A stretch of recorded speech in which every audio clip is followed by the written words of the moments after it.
Howard, what an incredible honor it is to have you with me today.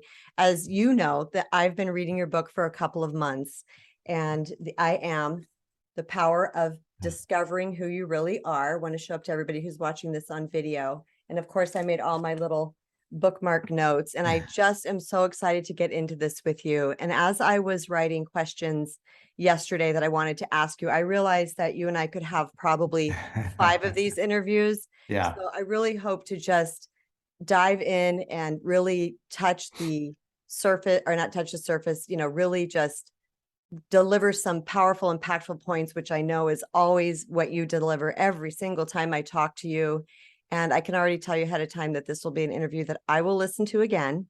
So thank you for being here, Howard. It is truly my honor. Thanks for having me, Kristen. I appreciate the beautiful introduction, and I'm honored to share. Yay, yay. So I'm just going to start out by saying, Howard, that your book is so eloquently written and beautifully crafted.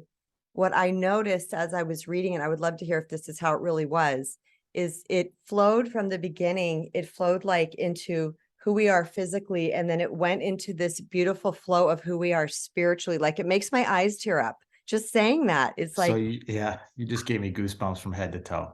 it's like, I was like, wow, the way like Wow, your heart and you soul get is it. in this book, and it is obvious and it's prevalent. And I felt hugged and Mm, secure while I was reading it. Like, I felt like the neutrality of your essence rather than any sort of judgment or you got to do it this way or any sort of rah. It was this beautiful feeling of love as I read your book. So I really wanted to say that to you.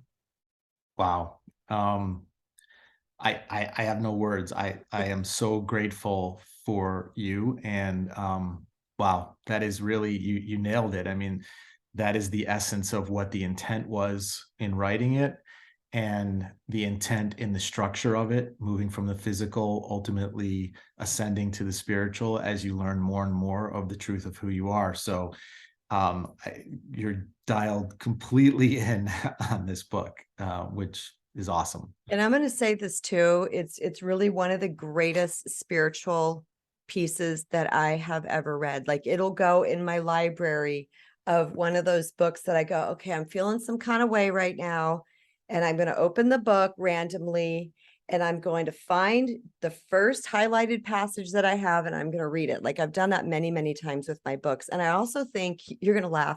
It needs to be in every hotel room's nightstand.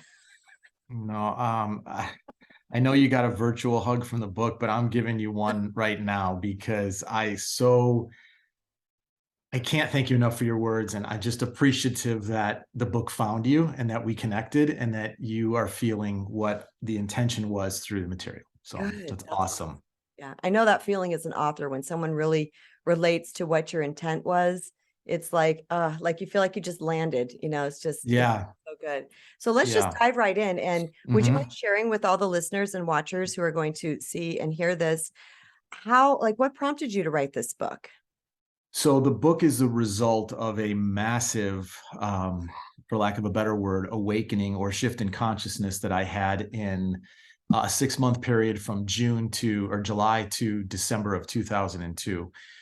Just to back up a little bit, I've told this story a ton of times, but I want to share it with your audience. I was a seeker. Ever since my eyes first laid upon the dark night sky when I was camping, the moonless sky, and I looked up and couldn't believe what I was seeing above my head from a standpoint of the trillions of stars that were up there and the Milky Way that stretched across the sky. Growing up in Chicago, I had never seen that before because of light pollution. And so when we went camping near the Canadian border when I was 14, the first night when I went out on our dock by our cabin and looked up, something shifted in me deeply. And it caused a whole bunch of questions on the nature of life and what we're here, what the meaning is behind it. And these were intense questions at that time that sort of set me on a path. That path and those questions were in the back of my mind as I went through an ordinary life. My parents got divorced in my teens. I left home at 18 from Chicago to go to school at Arizona State and put myself through school. I was a young romantic looking to fall in love at a young age and get married and get going with a family. So I was going through all these motions as a human being, trying to find what I thought would bring peace and happiness.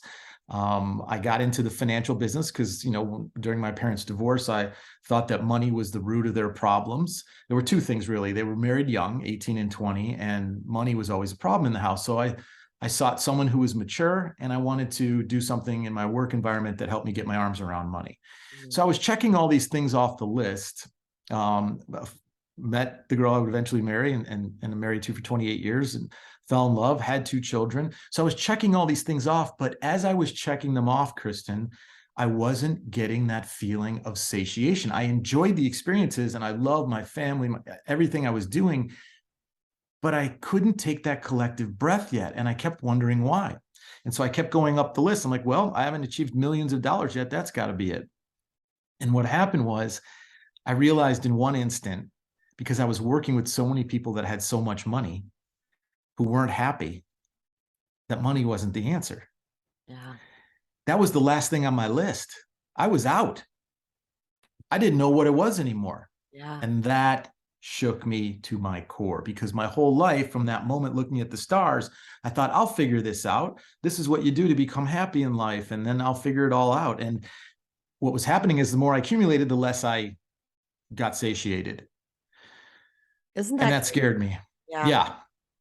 And so in a moment of profound yearning, not being religious, spiritual, scientific at the time, I just got on my knees in the hallway of my home. And I threw my hands up and I said, look, I can't go on anymore unless I understand what this is all about. I need answers. I Wow. want answers. I'm ready for answers. And I don't care if I have to give up my life for them. Wow. So it was like I was exhausted. Yeah. So over the next couple of weeks, I went into a seminar for the financial industry at a local resort. A guy I had read a couple of books from was giving a seminar on the psychological side of trading the markets, which I thought was interesting. I thought the books were fascinating. So during the seminar, he's talking about this idea that you're creating the whole experience of whether you win or lose in the markets, how much money you put in, what vehicle. You're creating the whole experience by your choices and reactions. And somehow that hit me on a whole different level with life. And I realized, wow, I'm doing that with my entire life. And what it did was it shifted this idea of where the power is to find peace and happiness from something external to something internal.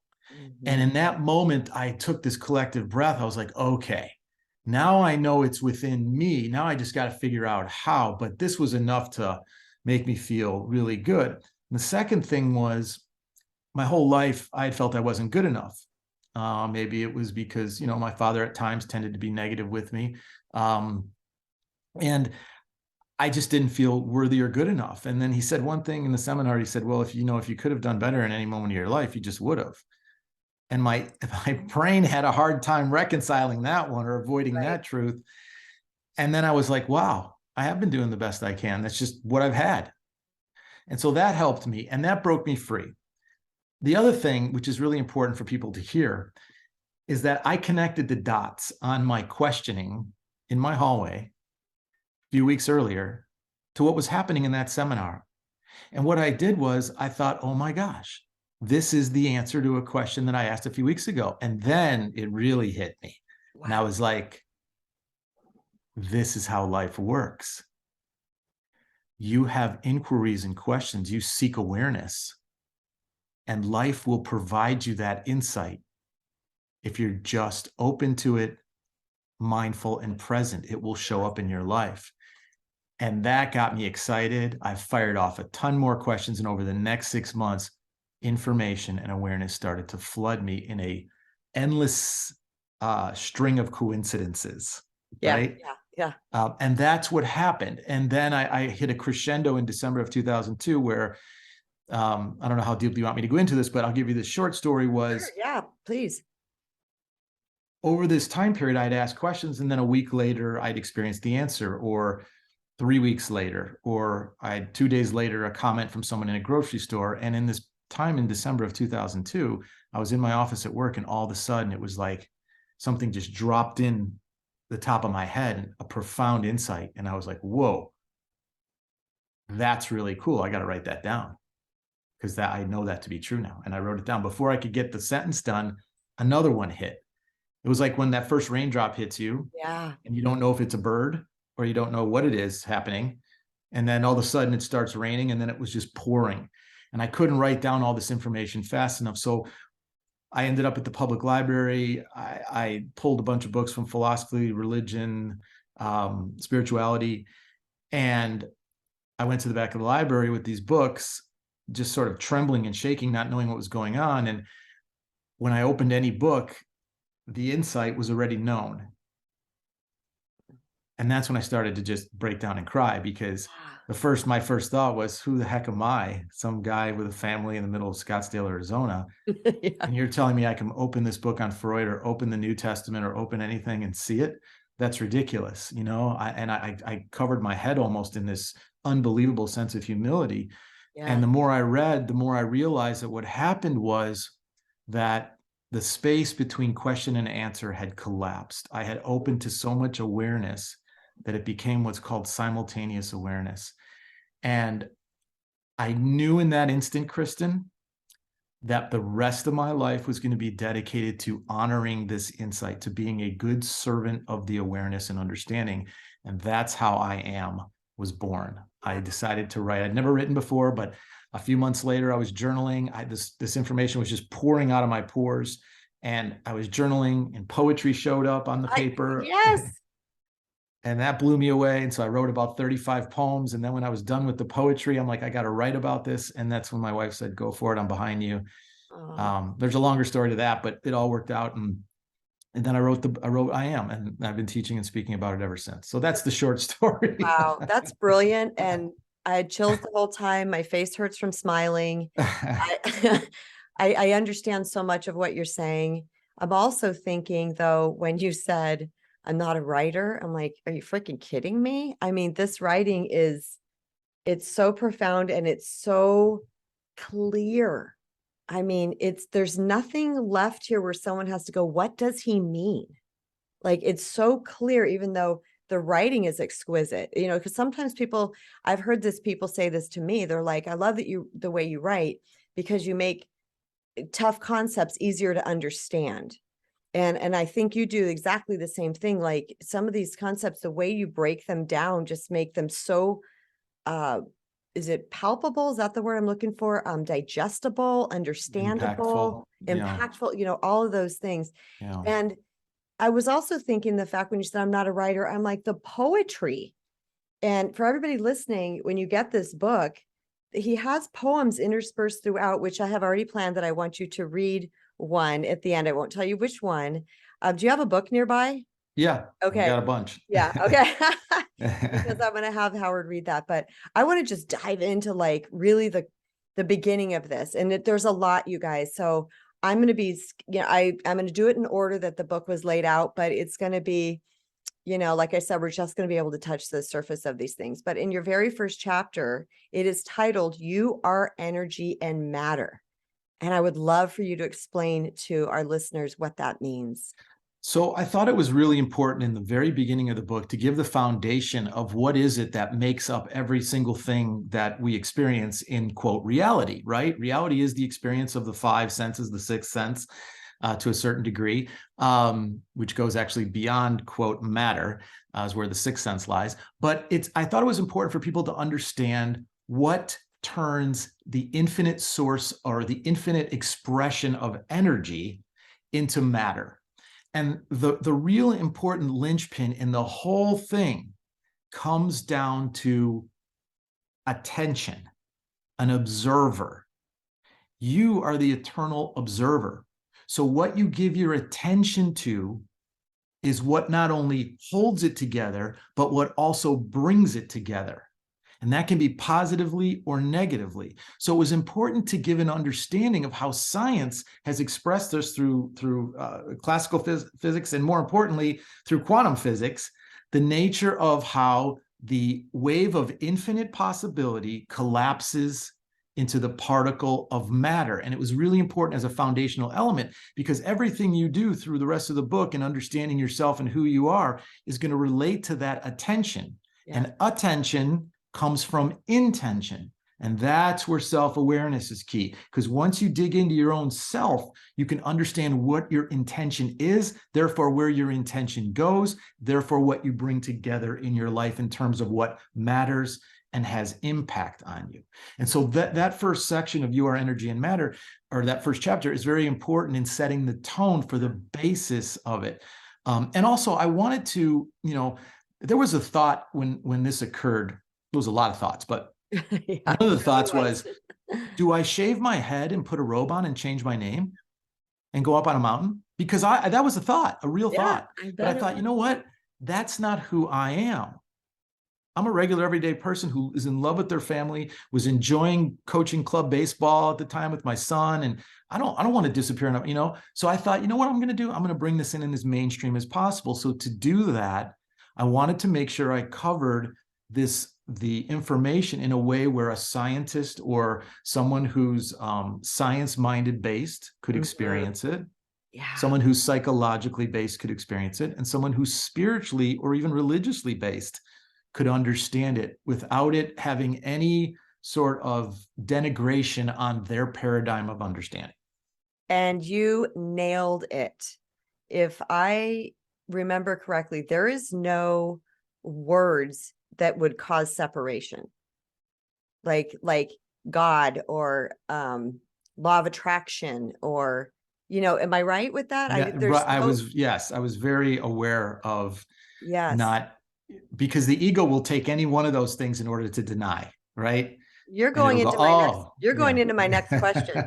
I love that you Like brought you that said, up, we because could be guess on what for my next hours. question is? We hear a lot about the word ego today in the world, and people have all kinds of definitions. There's so much information out there, and people, I feel like it would be great to really set the stage of what the ego is and how it plays a part in our life.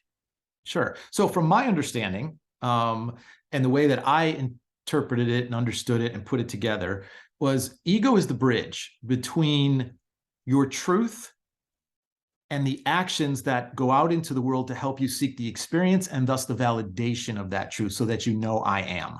You can only know I am in your head so long. You can only fool yourself so long in your head until you have an experience of it. You can say, I'm a professional athlete, but until you experience being one. You can say, I'm a great husband or wife or sister or brother or son or daughter, until you have some experience that validates that. Unless it's so grounded in you and you're so comfortable with it that you don't need any validation anymore. But people seek creative experiences of who they are. So the ego's the bridge. I use the acronym energy goes out, EGO. Love that. Right? That's the first So time I've heard that. all the energy that goes out of you is coming from your identity. So the ego is the bridge, and it is your best friend. It is there to protect, defend, and validate what you believe to be true on the deepest level, not who you think you are. You can think you're a great business person, but the ego is going to serve the deepest truth. And if there's an insecurity that you're not good enough, that's what the ego will create in your life to reveal that to you, so that you can have the opportunity to reflect and change it. But it's gonna, the reason I explain the ego like this is because I wanted people to be that witness to themselves, so they can see when their ego is flaring up, when their emotions kick in through the ego. What is it doing to defend and protect, and why? And does it serve you? Because a lot of the time there's a disconnect between who you think you are and what your true I ams are. And I think by looking at the ego this way, it'll help you identify where it's coming from. If someone, I use the example in the book, if someone tells you that, you want to be a fashionable dresser, and someone says, oh, you look terrible. If your ego kicks in, then it's because you're not confident in yourself on some level, or you haven't accomplished what you want to get the favor of others to confirm that to you. So anyway, that's where I believe the ego sits. I don't think it's anything you need to destroy, because no one can destroy their ego, not even the Dalai Lama. Dalai Lama has an ego. He says yes or no to speaking engagements. He says yes or no to people to do things. He wears a certain clothing every day that represents who he is. So he has an ego. Yeah. It's a small, tiny one that is Yeah. very, Well, versus some that bigger was ones in the world. that was one of my questions, is that, we hear about the undoing of the ego, which, like you said, it's a small, tiny one, but like, how would be the word how would you best describe just listening to it less, having the voice less loud? I mean, how would you describe like what would be an optimal way to function? Yeah, you can't listen to it less, but you can hear what it's saying, find the origin of what's driving the instructions that it's getting, and then change your truth. Yeah. Yeah. So it's revealing to you what your real truth is, Yeah. right? Um, if you get angry at one of your children in a way that wasn't becoming of you, and you lost your mind, what was it? What insecurity was brought out in you? What truth do you believe is going to happen to your children if they don't do X, Y, or Z that's caused you to react like that? It helps you to see more of where you're operating from. So you can only, let's call it, tame the ego. Yeah. That's nice. Through more of an acceptance of the truth of what is in the world. Now, I have to quantify this, because that does not mean you condone what's going on in the world or in your family or in your life. Does not mean you want it for tomorrow. But resistance creates negative energy. Negative energy turns into negative emotion, where the ego is going to act up. Mm-hmm. Through that, because of that resistance, because of that fear that's generated through that resistance. So the more you can accept what the truth is in life, the more tame your ego is, the more calm it is, and the more clear-headed you are, and the more you can simply act to create, to change things from a more effective place. You can talk to your kids calmly and clearly, where they respect you and listen, versus always yelling at them where they don't listen and they lie. I'm just throwing one example out of two Right. different paths you can take, one coming Yes. from an ego full of fear, and one coming from an ego with acceptance. Yes. So I think that's more the answer, is just find out where you're resisting things in life about yourself or the life around you, and try and get into more of a harmony with what the truth is, so that you can then be more effective at changing it. Yeah. One of the questions I asked myself, well, I asked myself two questions. What are you afraid of?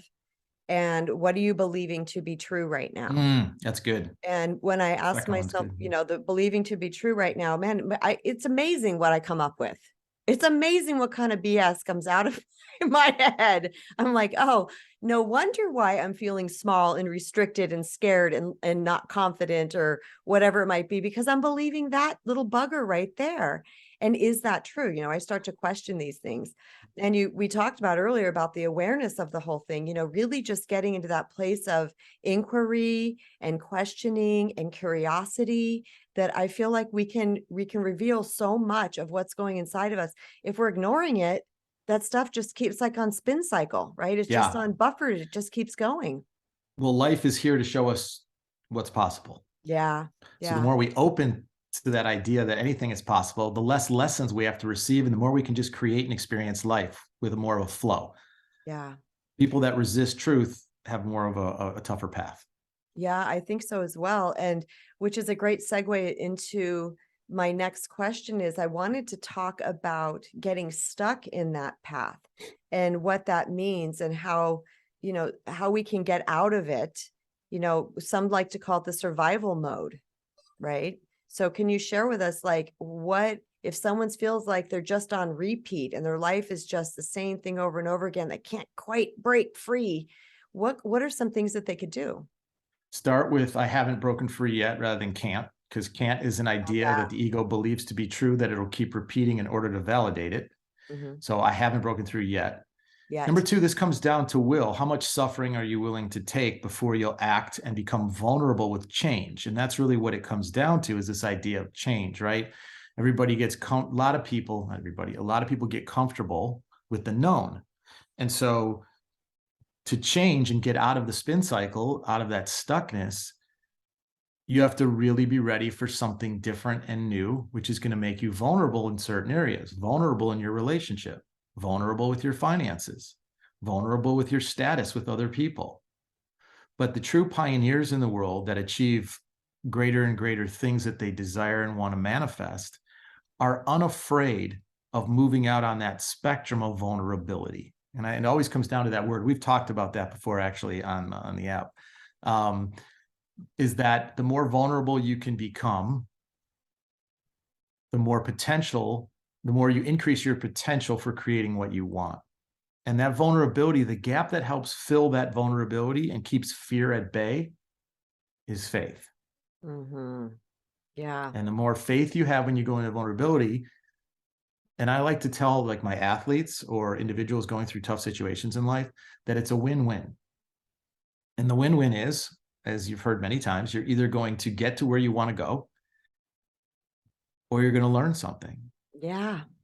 But either way, you're going to respect who you are more for moving to create and expand. And I think a lot of people who grow older and sort of inward and cranky and they don't want to change. And because the universe is constantly expanding and growing and life keeps moving, they start to feel more disconnected and out of touch with life. And that makes them even crankier. Yeah. And you know, so I think to answer your question, it's about a will and the understanding that you have the power to do it when you have the will and when you understand. And I guess self-awareness in this process of learning this material can help people and Yes. wake them up and go, wow, I can do this. I am worthy. Which is segueing me into another question, because one of those questions is that, well, it's not even a question, it's a statement that I'd like you to expand on, which is, we don't have to be, you know my story too, Howard. And for both of us, it appears we had to be down on our knees in that position where we just finally cracked open, but that's not necessary, right? We don't Right. have to get to that place yet. Correct. Many of us don't seek change or better until we're at that place. Like, it takes that to crack open. And since now having cracked open, I like to remain in the cracked open space because I know that's where the magic is. But what would you say to somebody who is listening to this? Like, you don't have to wait for your life to implode around you before you open. Right. Yeah, you don't have to hit rock bottom, right? Yeah. But I would just say if you're a seeker of the world's greatest wisdom and power, creative power, then you'll open to more of this insight and understanding. You'll dive into it and learn more about the power that you have, and you'll move forward. One thing that I can't do as a teacher is install a will into somebody. Mm-hmm. I can grease the wheel for the will through a greater understanding that they're going to survive it all, no matter what, because the only inevitable is life. So everybody's gonna, it's kind of a big, they say the only inevitable is death and taxes, and neither of those are true. It's the only inevitable is really the opposite, which is life. So I can't put a will into somebody. Right. That has to come from themselves when they're ready. And that is their quote, free will, right? To decide when they want to push themselves. And I've brought as many people as I can to the info and insight, and some run with it and some stop right there and go, I'm not ready yet. It's fine. So it has to really come from a strong will. But I think knowledge, this insight and awareness helps. Have you ever had somebody say to you, like, really fight what you're sharing? Like, you're like, hey, and you're sharing some information and they're like, well, you think you're all that, or you think you know better than other people. Have you had anybody fight you on that? No. No. That's good. And maybe it's because the way it's presented always gives them an option to where it Yes. doesn't bring them to that pressure point. Yes. What I try to do as a teacher, what I do, I shouldn't say try, I do this. I try to walk into the situation without any personal need. Yeah. And I think that helps. Yeah. Because I know if they're coming into the room with me, they're ready for this insight. They're ready to Yeah. Oh, understand more. yes. Yes. Yeah. So let's just circle back just a little bit, because you said something that it's a win-win. So let's talk about failure, the whole thing that people think they're failing, or they're not enough, or they're not getting there. Let's talk about that whole situation. Well, the word itself is negatively connotated and causes self-loathing, regret, shame, guilt, not good enough. So the word already carries with it sort of an issue.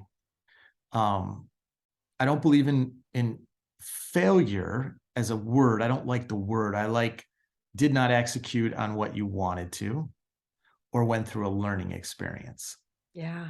And I think that allows people to see it more as a process than as a way to label themselves, as many people use failure to do. It's almost purposeful to get that identity of feeling not good enough. They purposely create a failure and then use the failure as more evidence to support the belief that they're no good. All of it is a lie, because there isn't anybody that comes into existence that isn't worthy of anything that they want to achieve. Yeah. Everybody is.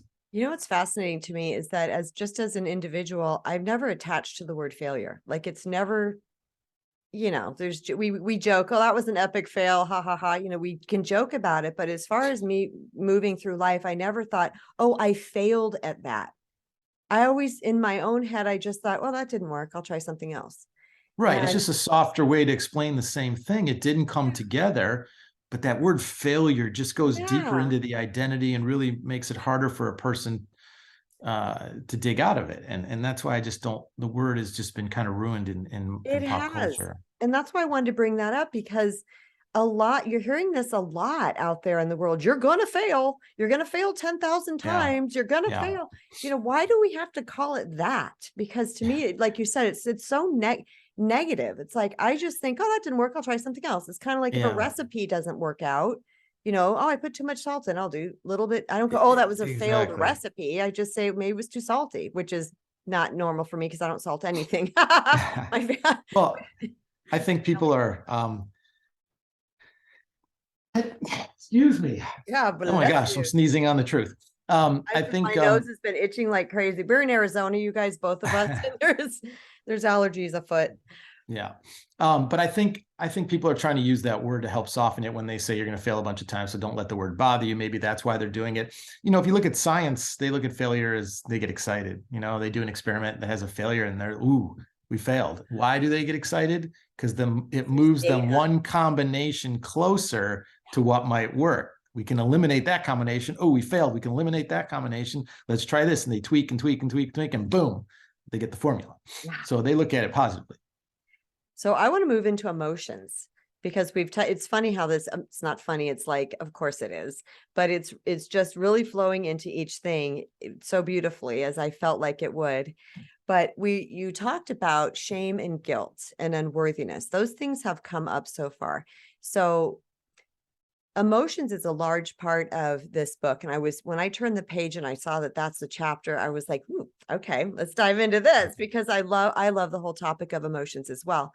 But I would love for you to share with everybody what emotions are for, what they really mean, what they can tell us, what they're all about.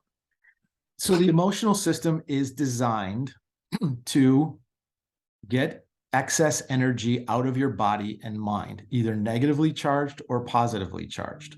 So when we get to an abundance of energy, that's an overload that causes an imbalance that is not deemed tolerable, that energy moves its way into our emotional system and then moves out of our body, either in crying, laughing, screaming, anger. There's depression. There's a whole bunch of different ways to connotate an emotion.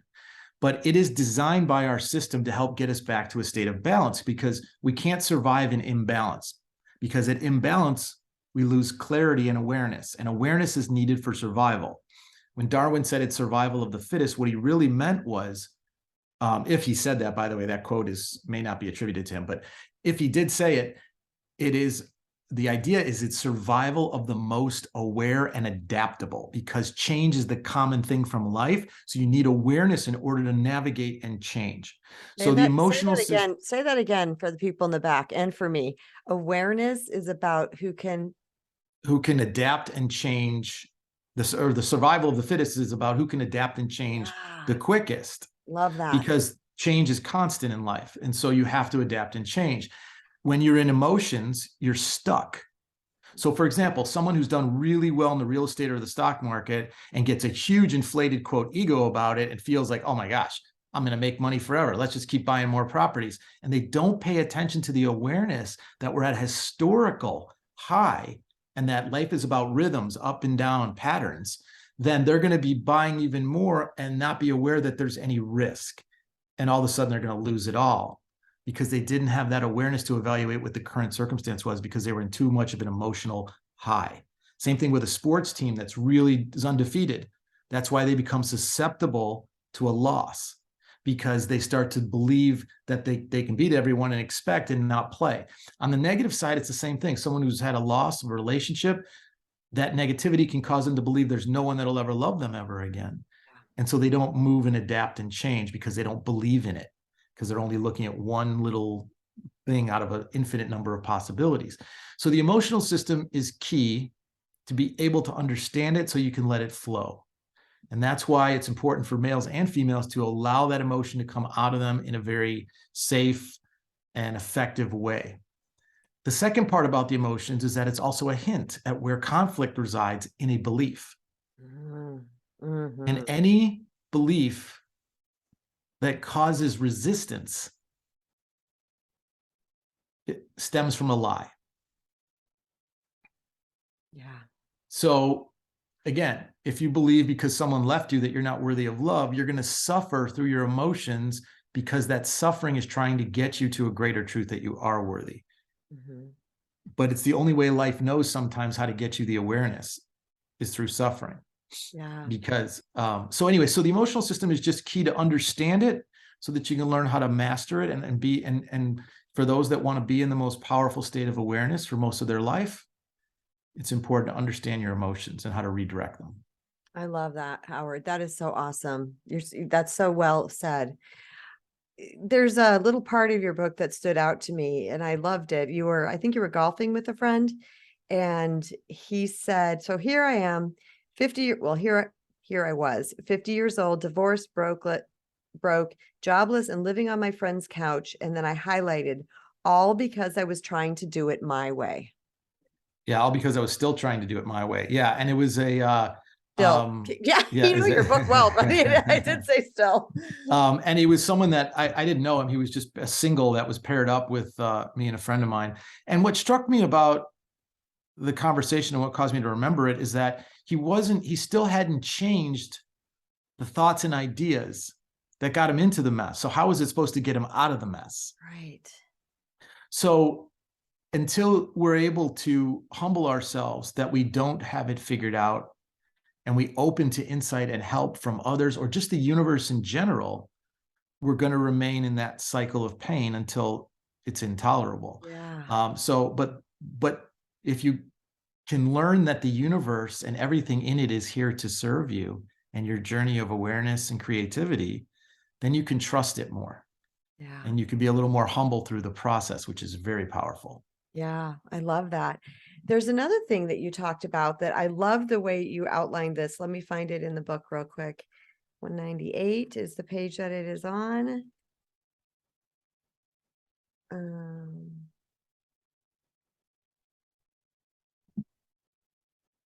unwanted situation can eventually have an extremely positive impact on your life if you are willing to embrace the meaning of it in your life.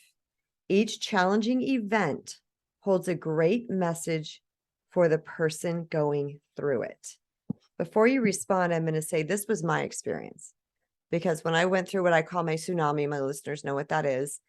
It was like this most difficult time, most painful, most scary, most anxiety ridden, but I was open to what it meant for me, and that changed everything. So how could you speak on that, Howard, about those unwanted situations that seem to come up all the time? I think this goes down For to some this people. fundamental way of looking at life. Einstein said you either look at life like nothing is a miracle or everything is a miracle. And then that segues into this idea that life is either happening to you or it's happening for you.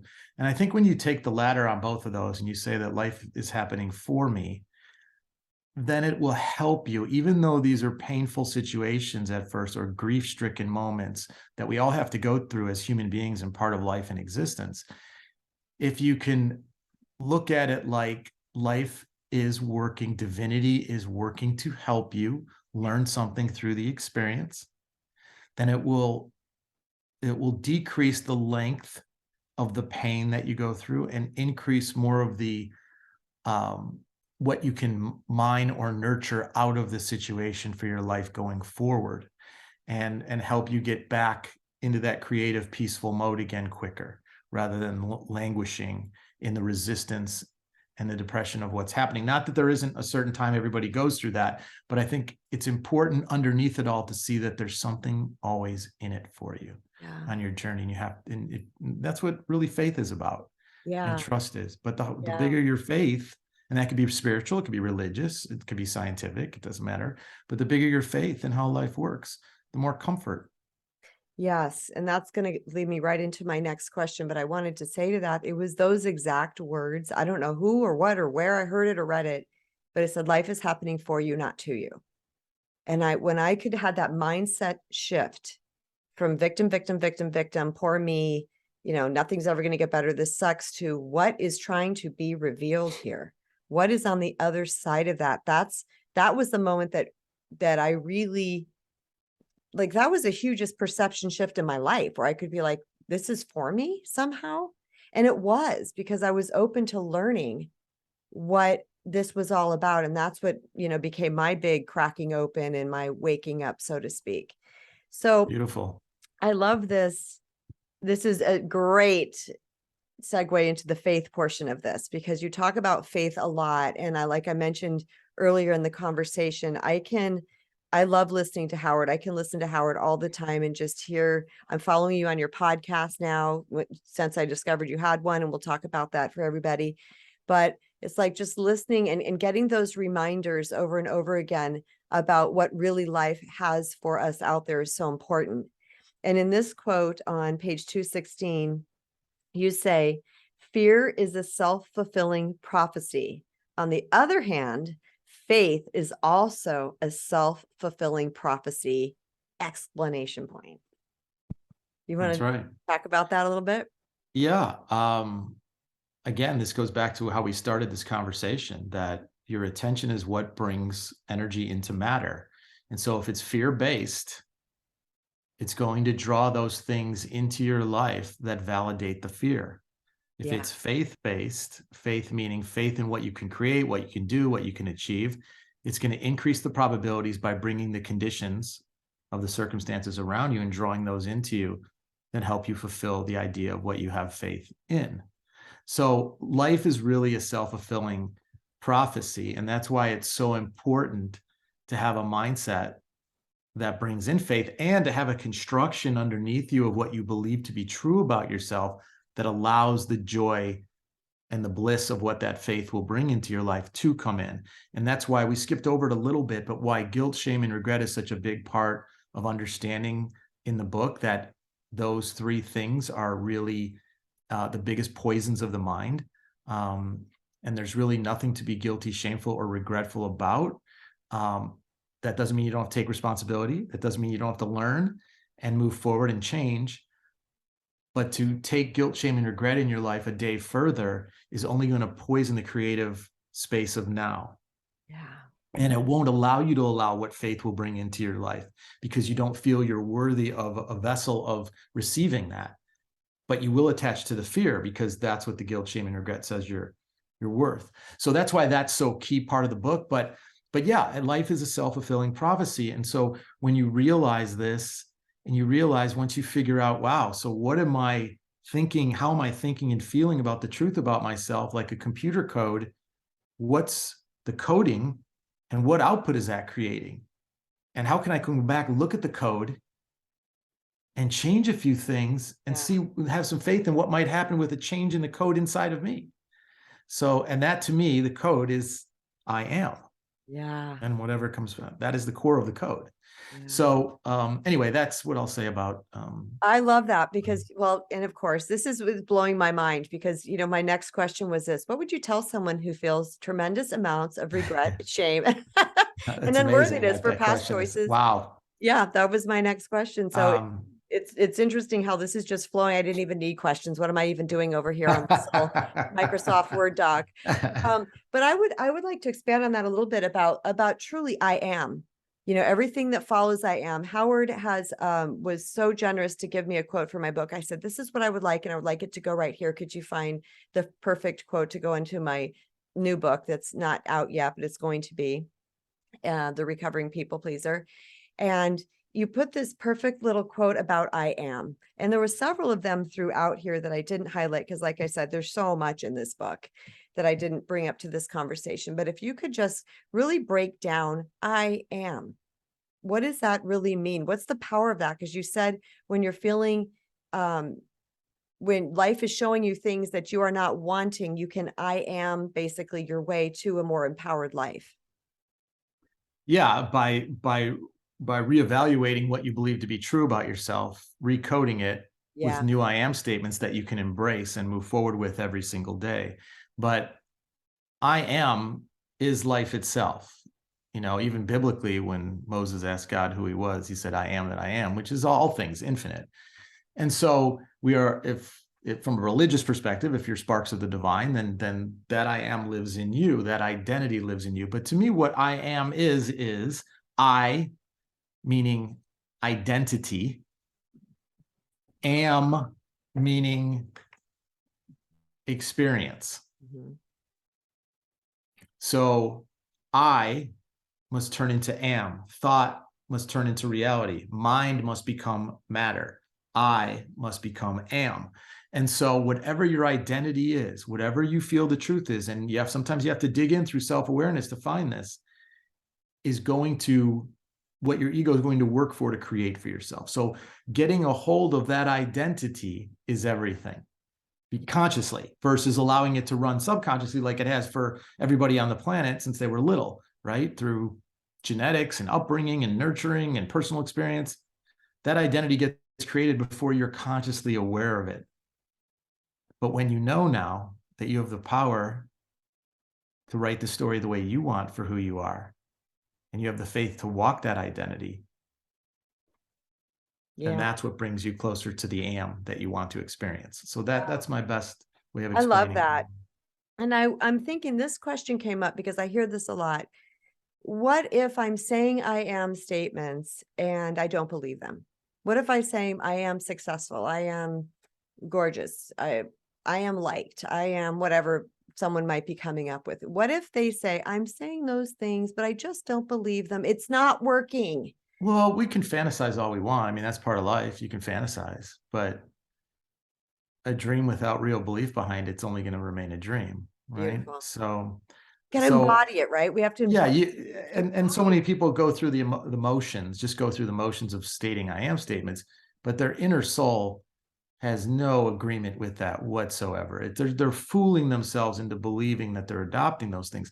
That's why the real work of self-awareness, which is what the book is dedicated to really dig in and understand the truth about yourself. So when you Yeah. come out at the end of that book, you have no doubt about who you are and what you're capable of. Yeah. That's the real soul expanding work, or my book or anybody else's book that does that.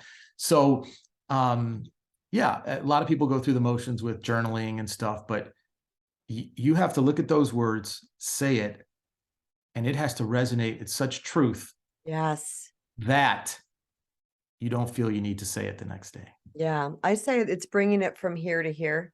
It's dropping it from the head to the heart. Because if we're just thinking it up here, that to me, that doesn't feel embodied. But when I Right. can really feel it into my heart, and I practice this because I had such a tremendous fear of public speaking, even though I was doing my podcast and I was doing my YouTube videos and stuff. When I got on Wisdom, that was live. And that was scary to me. I was nervous to get on Wisdom. Okay. Just for anybody who's listening, we didn't mention this yet, but Howard and I are both on a social audio app called Wisdom. And I was familiar with Howard to begin with because my husband had one of, is it your second book, Time in a Bottle? Or your first? Yeah. It's your second. I think Time in a, second book was Time in a While. Yeah. yeah, Time in a Bottle is his second book. And that's been, my husband, read that book. And so I was very familiar with that. And then when I saw Howard's name pop up on Wisdom, I'm like, oh, I know who Howard Falco is. And long story short, we had a bunch of conversations together and we've become good friends. And actually we do a Wednesday, you do once a month, but we're on a fireside conversation as well together. And but my point is that there was times that I was literally like, because I was going to have to get on Wisdom in the beginning. It's about a year ago. I'm not like that anymore. But I asked myself exactly what you're saying. What are you fearing? This is well, not what you're saying, but how I said I access this inside of myself. And I said, what are you believing to be true? Because you're obviously scared. So you're thinking a thought that's making you scared. What are you thinking? And I would access that thought. I was very honest with myself. And I would say, you're afraid you're not going to make sense, or people are going to like you, or whatever the thought was. I can't remember at this point. And I would not hit send or go or start whatever we hit on wisdom until I breathed into the opposite of that. People love to hear me speak, whatever it was. And I just let that. And then as soon as I felt that, to me, it's kind of a click, but it's not a physical click. When I felt that, like I reached into it, that's when I hit go. And every single time I had the most amazing feedback come back to me. And here's the fascinating part. It was almost identical to the I am statements that I have been saying about myself. Like people would say the exact things. Oh, I'm so, whatever it was, it was just, and I would hang up and I'd be like, isn't that funny? It really works that way. Like what we believe about ourselves is what is going to be experienced in our life. That's right. And like I said, when you don't need to say the affirmation anymore is when it's been embodied. Yeah. You have children, right? Yes, I have 3. 3. Do you need to say when you wake up, I am a great mother? No. Right. So we I say love these that, Howard. Yeah. That is true. Yes. Yeah. So you'll So, say these affirmations, but when the day arises where you don't need to say it anymore, yeah. you are it. Yeah. So on the day I rised with my podcast and with the Wisdom app and things like that, where I didn't have to say it anymore, where it was. And it took, just so people know, like this took a dedication on my side. This took a will, like you were talking about. It was like, I don't like this feeling. I'm a It's public uncomfortable. Yeah, you're expanding, Yeah, right? Your I'm like, soul's I'm a expanding. public speaker. This is what I want to do. This is what lights me up. And this little bit of nagging fear was just holding me back. Right. Now, when the seed is planted, do you get to eat the fruit the next day? Right. Oh, I So love when you that. don't say that anymore, the seed is planted. Don't put your mind on, well, where's the result? Yes. Just keep being that every day. And what you have said through your I am statement will germinate. And ultimately, one day, when you least expect it, will bear fruit. That has been the repeating theme in my life. And I 100%, like it literally has worked 100% of the time for me all throughout my life. When there's something that I wanted or I desired. And when I kind of, with some things I can set it and forget it, right? Because I don't really have worthiness attached to it. I can just set it and forget it. And I don't pay attention. I don't keep my eye on it. Next thing you know, that thing is, I'm experiencing that. It's the exact Right. same thing I was experiencing. And Yeah. because was unattached to when, where, or how this thing was going to show up in my life, when it showed up, I almost didn't even really notice until I went, wait a minute, I own a salon now. Because one Right. of the things was I wanted to be a salon owner at some point in my career. And I'm like, how did this happen? Like, because I set it out there. But there was other times when I needed to really work on, like, I could feel that I did not feel worthy of this thing that I was wanting. And I think that's where that honest self-inquiry comes from, Right. or benefits us. Yeah. There's one more magical thing I want to drop here. Please drop it. It's not only what you say and do that increases the probabilities of what you experience, but by saying what you believe to be true about yourself and doing it with an authentic belief in who you are,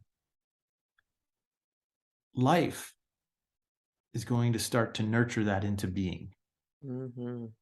because that's what it's here to do. Love It's here that. to meet truth and create it. Yeah. Now, that's positively or negatively, just so you know. But that's the co-creation that you're in with life, is that it's here to support what truth is in the world, individually and collectively. I love that. Just She kind of answered the very last questions, but I'm going to ask you the one before, which is, what would you say to someone who doesn't feel very courageous? I've had people say to me, Kristen, you're so courageous. Like, why are you so courageous? And I'm like, I didn't even know I was courageous. It's because it's my natural essence. I'd never said it was anything like that. But there's people who are really stuck. Like they're so afraid of taking just that. We talked about this briefly already about stepping into the unknown.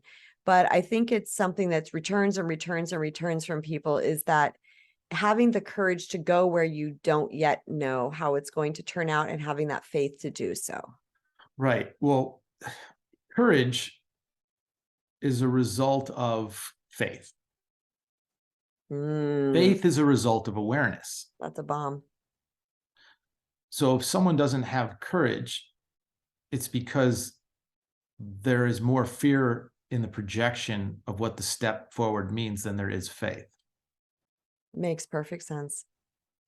So it's faith is the answer.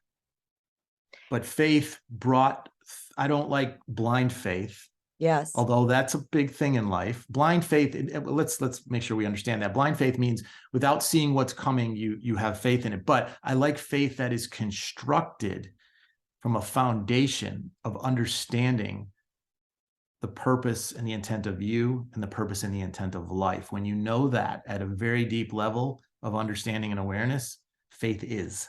Yeah. Would you say that's a faith in that life loves you and wants you to win? Well, yeah, I would change the word just slightly. Is that faith has birthed you, life has birthed you into existence, into this womb of our universe. And your purpose is no different than any other piece of matter that's come together and been birthed into existence, which is infinite creativity. So why would life serve you any less than it does the grass or a tree or a bird or anything else in existence? Yeah. You are equally as worthy being birthed into existence as anything or anybody else in existence. And I don't care what's happened in this moment, you are worthy. So life will support you and love you and nurture you the more you understand that and open to that truth. Yeah, that's so beautiful, Howard. So can you guess which poem I want you to read? Let's see if you can guess. Use your intuition. Maybe The Brush. I don't know. I like that No. one too. Goodbye, Fear. Oh, yeah. Would you mind reading us Goodbye, Fear? Can you give me the page number? That's the I one thing sure I haven't will. It's memorized. 226. Okay. That is also one of my favorite poems. And it comes at the end of the part on self-awareness, where you're learning how to understand your worthiness and your perfection. And because of that worthiness and perfection that you now understand at this part of the book, this is your homage or goodbye to what has held you back. So this is Goodbye, Fear. One day I'll break free from your grip that's on my mind, be the limitless that I long to be a creation of any kind. You are the perceived wall that keeps my soul from endless joy, holding me from the pure love that I am. Yours is the cruelest of ploys. But when faith does cause the strength over your spell that seems so strong, the tide will start to turn. A time to peace won't seem so long. Goodbye, fear, and all the confines that you bring. Slay you I will, and my eternal season will be spring. The world would be better without all the evil that you make. Be a place of only love, nothing sinister, nothing fake. Know your time is running out, for I will soon claim victory. Fulfill the dreams that I have dreamed. Become my true destiny.